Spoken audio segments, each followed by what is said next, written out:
Ladies and gentlemen, welcome back to Anything Blows. My name's Andrew Dika, and today proud to be joined by man. When I had him on last year in January, it was a great interview, and it was great to finally speak to you. And now getting to know you over these last few months, Andy Clarke, how you doing, my man? Yeah, very well, thanks.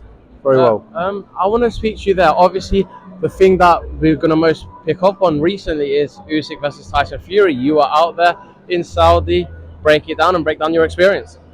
It was a great week. It was a really, really good week. It kind of built day by day, which is what you want, really. You feel your excitement levels just ramping up as the minutes count down, basically. And what was interesting about it, too, was that people actually travelled over from the UK to watch this one, which I don't think they've really done that before. So the atmosphere around the weigh-in was good.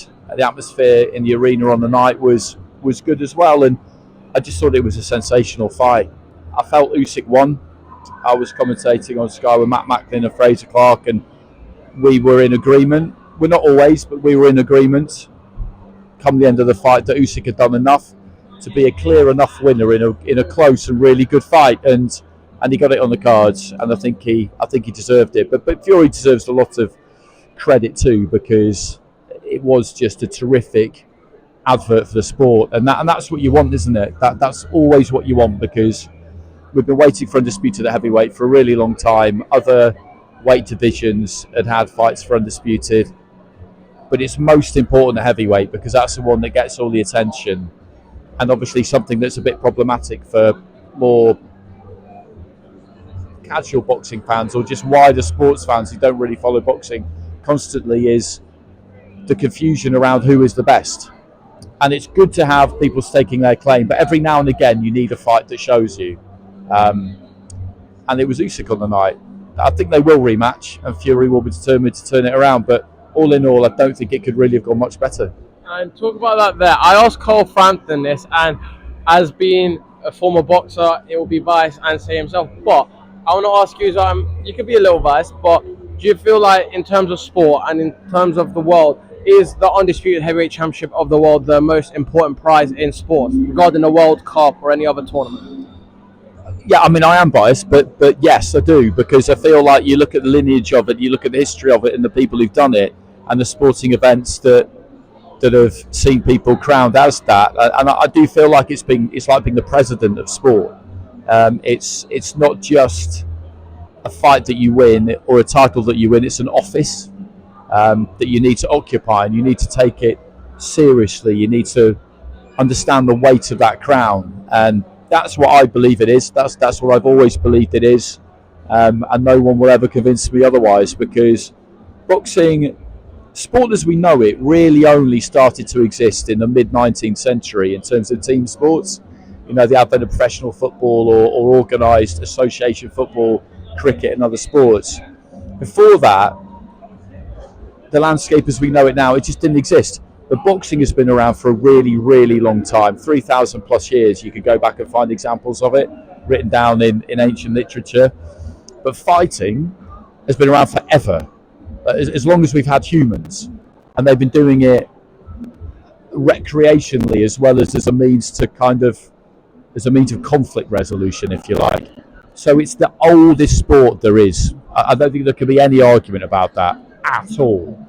And it's something that everybody understands. You know, everybody understands what they're looking at when they see two people square off. There's no confusion there. You don't need to explain it.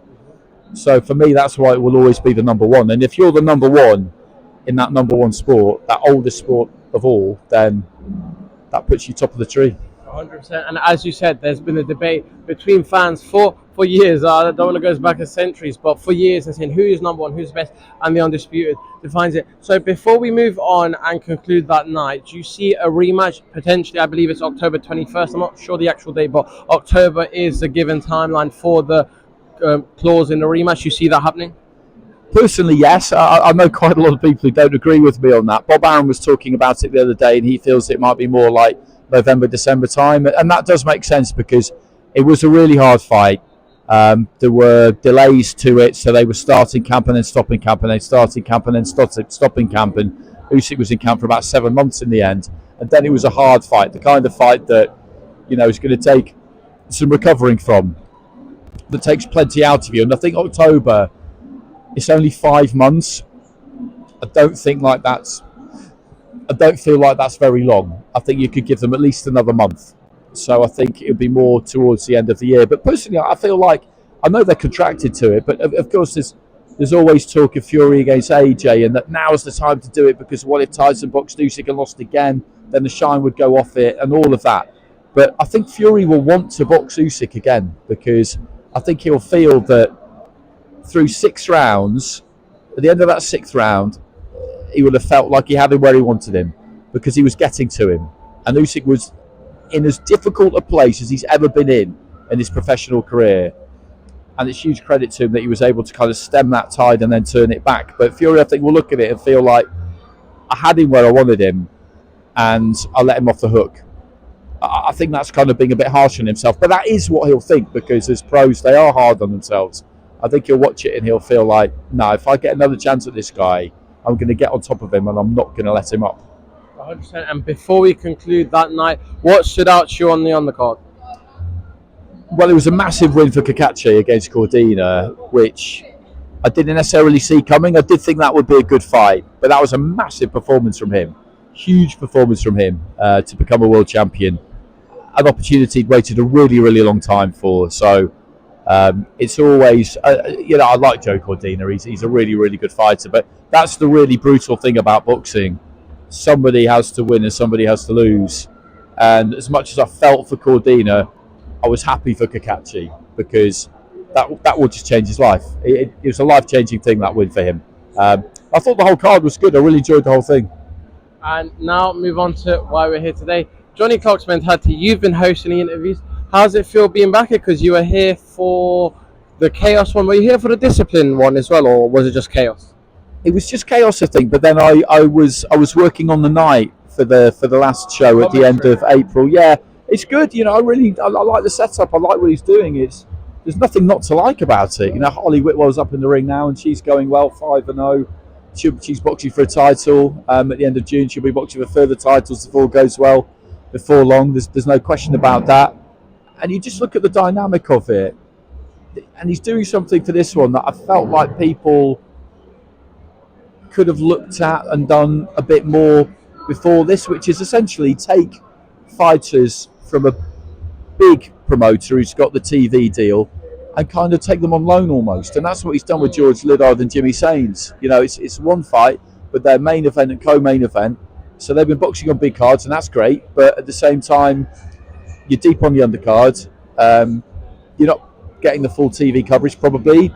There's not many people in the arena. Your fans have to turn up about 5, half 5 to watch you box, and that can be a little bit awkward. They've got to travel as well. Whereas for this, they're top of the card, which brings its own pressure.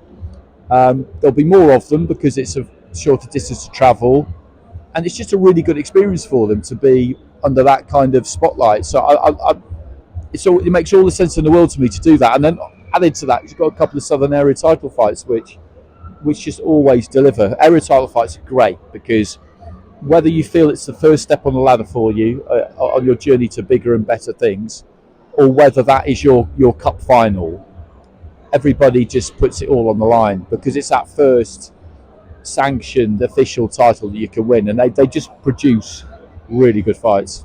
And it's a stacked card, and as you said there, for those where they've been boxing in Manchester, in Newcastle, and for the Brits who went out to Vegas, they get to enjoy prime time. Brentwood, Essex, a hometown, main event, co-main event, enjoy a stacked undercard and a stacked night of boxing from top to bottom, and they can literally, as Jimmy Shane said, they can walk to the arena. So, before we break down the rest of this card, how was commentary for the last show? Yeah, it was good fun. I've known Alex Steeman, who was leading the commentary for a really long time. I work with George often.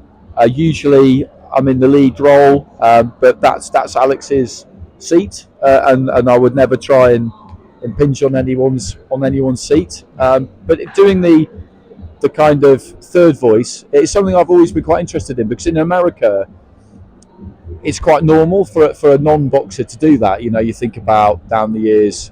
Al Bernstein's been doing it, hasn't he, on Showtime for a long time. Max Kellerman did it. Yeah. It's something that it's normal over there. Over here, not so much. But it's interesting. You just have a different role. You're just able to take a bit of a step back. Obviously, you let the lead commentator do their thing, and then you just step back and you're kind of more observing. So what you're saying is a bit more sparing, but I really enjoyed it. I thought it was a good show. It was a great show. And Serious Papadopoulos, Ben Crocker, what a fight.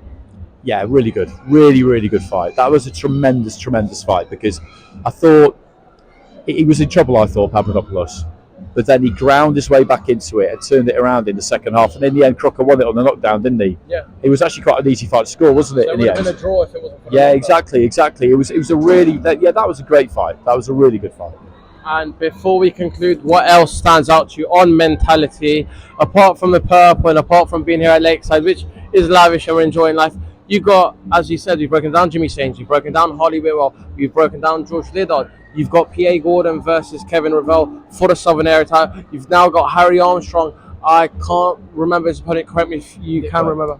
Nick Webb. Yeah. Nick Webb for the vacant Southern Area, which has just been vacated by Johnny Fisher. Fisher's fighting Babbage next. How do you see Fisher versus Babbage, and what do you make of the other few title fights in the card? Fisher versus Babbage is an interesting fight because I think they've been very sensible with Johnny Fisher. He's got a really interesting backstory. I've covered a few of his early fights. He's a very sensible, kind of logical person, and they built him well. And I feel like he's ready for this. Babbage is aggressive. We all know what Babbage will bring, and he'll know that, in a sense, this is kind of his last chance. Otherwise, he will turn into an opponent, which is what he is for this. But it's not what he wants to be. He'll look at this and feel like this is very much a winnable fight, and he'll be able to show Johnny Fisher a thing or two. But I think it's kind of the perfect next step for Johnny Fisher, to be honest. And I feel like he's got enough tools in the armory to get the job done. But it's a good fight. And he's vacated that Southern Area title, so Armstrong. Who's just arrived right now. Right, and Nick Webb could box for it, which is great because Nick Webb's been around a long time. I've covered quite a few of his fights. He's had some big wins. He's been on some big stages, and he will love the idea of winning this title. And Armstrong as well. You know, he's taken hard fights. And he's paid his dues. So I'm looking forward to that. But you look at everybody on the card, and they're always going to look to impress, aren't they? Because nobody gets easy touches on these cards. No, 50-50. And that's it. And that's not an easy thing to do as a promoter. It's an easy thing to say you'll do, but it's actually a more difficult thing to do. And the only way you can do it is if you've got enough fighters who are prepared to roll the dice and make that gamble, take that chance with you. Because, as I say, it's an easy aspiration, but making it real is hard.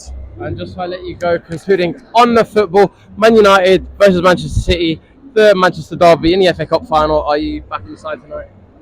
Well, from way back, I'm a Manchester United fan. My family are all Manchester United fans, so I mean I have to back them, but I'm not doing so with any great confidence, if I'm honest. And the Euros is coming up again, close to the time now. Is it coming over in the summer?